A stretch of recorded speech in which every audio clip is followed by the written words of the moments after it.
नमस्कार। Astro sky channel में आप सबका स्वागत है।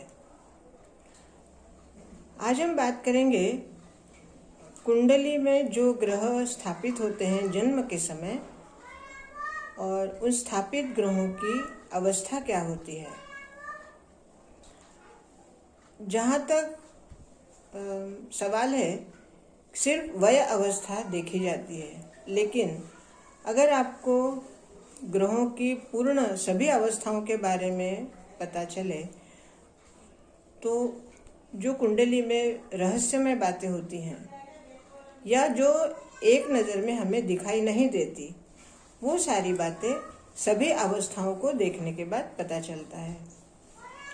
अवस्थाएं 4 प्रकार की होती हैं। एक अवस्था होती है वय अवस्था। वय अवस्था अर्थात आपकी कुंडली में ग्रह की क्या उम्र है, वो हमें डिग्री से पता चलता है कि उसकी उम्र क्या है या कौन से वय में वो ग्रह स्थापित है। दूसरी अवस्था होती है ग्रह अवस्था।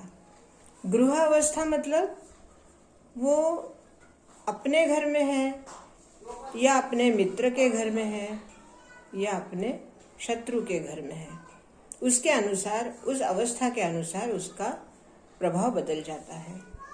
तीसरी अवस्था होती है राशि अवस्था, अर्थात वो कौन सी राशि में है और उस राशि का, अर्थात उस राशि के स्वामी का, उस राशि में जो ग्रह है उसका उस राशि के स्वामी के साथ कैसा संबंध है, उसके अनुसार उसकी अवस्था निर्धारित होती है।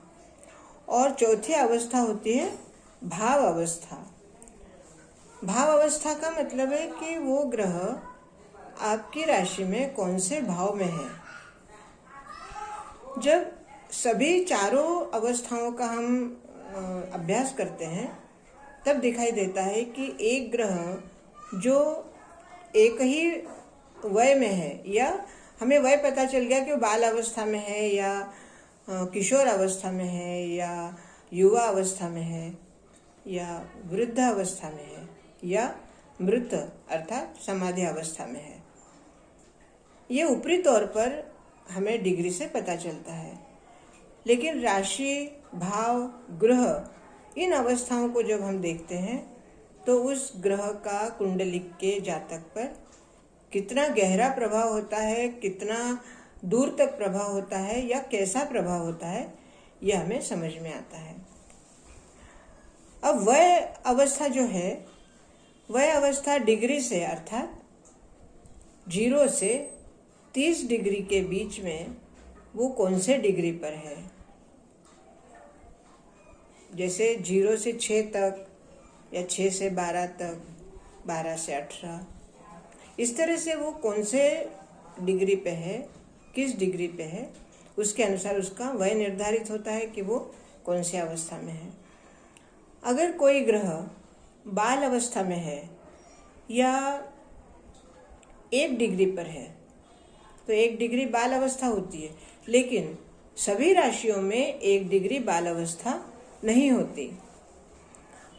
विषम राशियों में जो अवस्थाएं होती है वो बाल से शुरू होती है और सम राशियों में वो अवस्था मृत अवस्था से अर्थात समाधि अवस्था से शुरू होती है।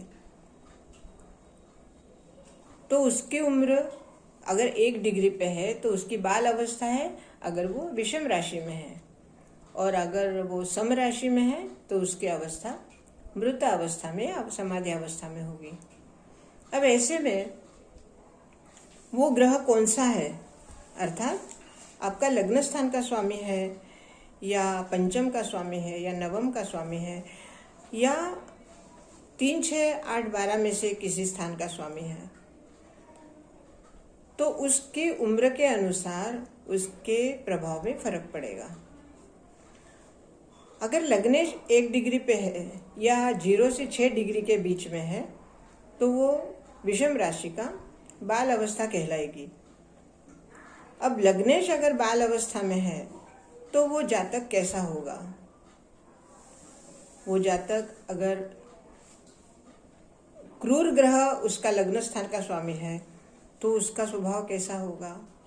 अगर वो सौम्य ग्रह का स्वामी है, जैसे चंद्र है, बुध है, तो उसका स्वभाव कैसे होगा, क्योंकि लग्नेश हमारे व्यक्तित्व को बताता है। इसलिए लग्नेश का डिग्री कौन सी डिग्री पर है, कौन सी उम्र में है, ये बहुत मायने रखता है। इसी तरह हमारा कुंडली का जो लग्न है, वो लग्न कौन सी डिग्री पर है, लग्न कौन सी डिग्री पर है, उसके ऊपर भी जातक के व्यक्तित्व पर प्रभाव पड़ता है।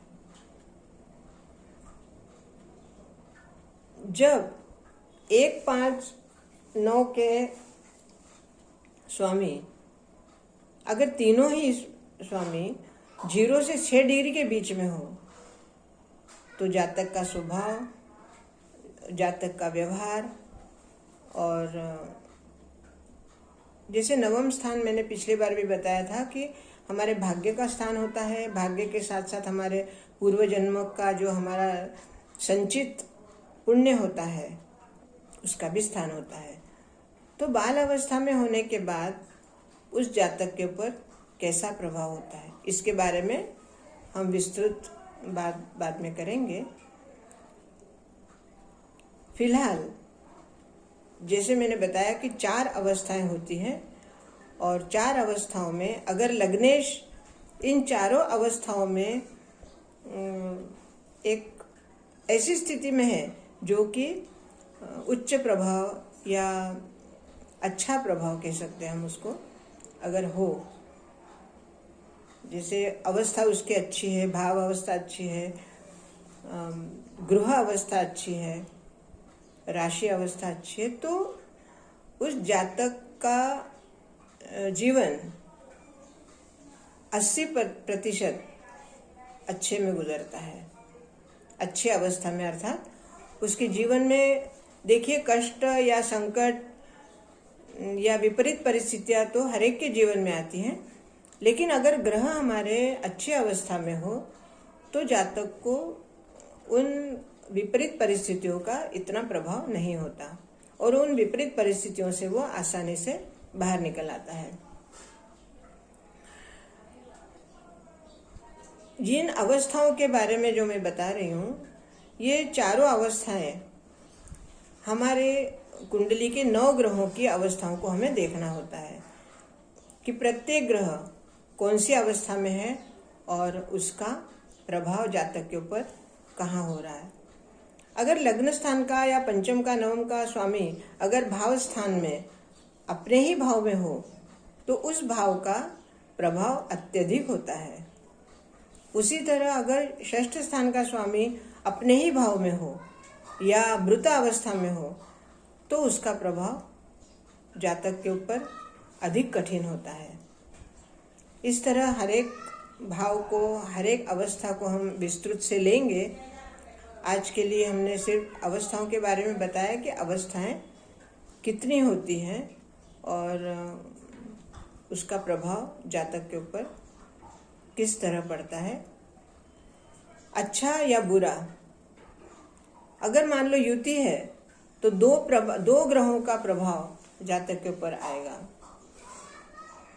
एक से ज्यादा ग्रह एक साथ हैं तो उनका उस तरह से प्रभाव आएगा। युति या एक से ज्यादा ग्रहों का जातक के ऊपर जो प्रभाव होता है वो मैंने पिछली बार भी बताया था, और अब अवस्था के बारे में भी आगे हम विस्तृत से बताएंगे इस बारे में। अगर आपकी कुंडली में सबसे पहले आप डिग्री अर्थात अंश, लग्न का अंश और लग्न स्थान के स्वामी का अंश, उसके ऊपर सारा जीवन निर्धारित होता है, क्योंकि लग्नेश और लग्न ये जातक के लिए बहुत अधिक महत्वपूर्ण होते हैं और उसकी अवस्थाएं भी बहुत महत्वपूर्ण होती है। आज के लिए इतना ही। अगले वीडियो में इन अवस्थाओं के बारे में विस्तृत से बताऊंगी।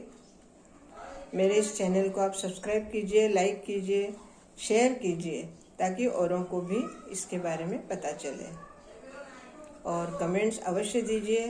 आपके कमेंट्स के अनुसार ही आगे बढ़ने में मुझे सहयोग मिलेगा। बहुत बहुत धन्यवाद।